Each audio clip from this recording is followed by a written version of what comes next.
और इस वक्त की एक बड़ी खबर आपको बता दें, जिस काम को मुसलमान कारीगर कई पीढ़ियों से करते आ रहे हैं, जिस काम में उनको महारत हासिल है, उस पर अब सवाल उठाए जा रहे हैं। श्री कृष्ण जन्मभूमि मामले में याचिकाकर्ता और हिंदूवादी नेता दिनेश शर्मा फलाहारी ने अब मांग की है कि ठाकुर जी यानी कि कृष्ण भगवान की मूर्तियों को जो वस्त्र पहनाए जाते हैं उन्हें मुस्लिम कारीगरों के हाथों ना बनाया जाए। अब इस मांग ने एक ऐसी बहस छेड़ दी है जिस पर पहले कभी किसी ने शायद ही ध्यान दिया होगा। हर कोई जानता है कि मुसलमानों में कढ़ाई सिलाई का काम पीढ़ी दर पीढ़ी यहाँ किया जा रहा है। अब ऐसे में इतनी बड़ी संख्या में कारीगरों के कामकाज पर एक सवाल खड़ा हो गया है कि क्या देव विग्रहों के लिए अब मुसलमान वस्त्र नहीं बनाएंगे। हिंदू नेता की प्रशासन से ये अपील है, मुस्लिमों की बनी जो पोशाक है वो ना पहनाई जाए। तो बांके बिहारी से ये बड़ी खबर आपको बता रहे हैं, लड्डू गोपाल की पोशाक पर अब बवाल मचा है और श्री कृष्ण जन्मभूमि संघर्ष यहाँ पर न्यास की धमकी भी मिली है। इसके साथ साथ मांग नहीं मानी तो आंदोलन करेंगे हिंदू संगठन, ये कहते हुए नजर आए।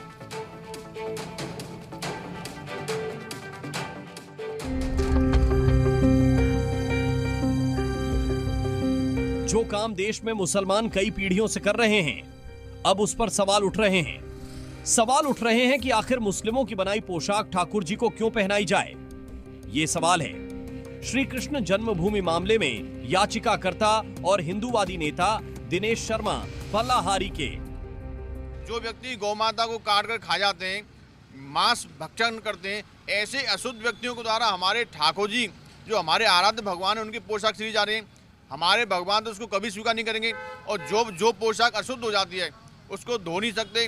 ठाकुर जी बिना धुली पहली बार की प्रथम पोशाक ही पहनते हैं। यानी अब ब्रज के मंदिरों में ठाकुर जी को पहनाई जाने वाली पोशाक और श्रृंगार को सिर्फ हिंदू कारीगरों के हाथों तैयार कराए जाने की मांग हो रही है। वहीं श्री कृष्ण जन्मभूमि के पास बने दुकानदारों का कहना है कि मुस्लिम कारीगर बेहद बारीक जद्दी का काम करते हैं और यही सामान देश विदेश तक जाता है। कृष्ण जन्मभूमि है, द्वारकाधीश है, यहाँ सब जगह जाता है माल, बल्कि बाहर भी जाता है। अब इस मांग पर मुस्लिम कारीगरों का कहना है कि ऐसी बयानबाजी से माहौल बिगड़ता है।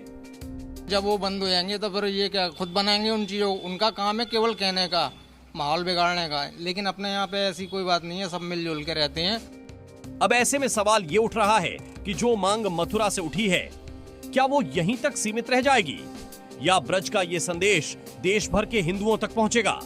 क्या देश के तमाम सनातनी इस मांग को मानेंगे। इतनी बड़ी संख्या में मुस्लिम कारीगरों का क्या होगा। हमारी आज की बड़ी बहस भी इसी मुद्दे पर है। आप बने रहिए जी न्यूज के साथ।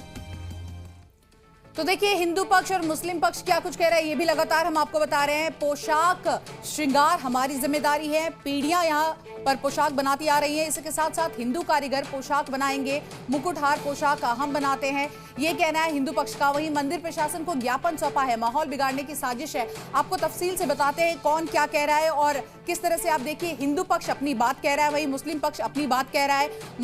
मंदिर जो प्रशासन है उसको हमने ज्ञापन भी सौंपा है और इन सब के बीच पोशाक पर अब देखिए एक बहस छिड़ गई है कि क्यों आखिर मुस्लिम कारीगर के हाथों ही इसे बनाया जा रहा है। वहीं बांके बिहारी में अब पोशाक को लेकर जो बवाल मचा है उस पर हिंदू पक्ष और मुस्लिम पक्ष दोनों ही अपनी राय भी रखते हुए नजर आ रहे हैं।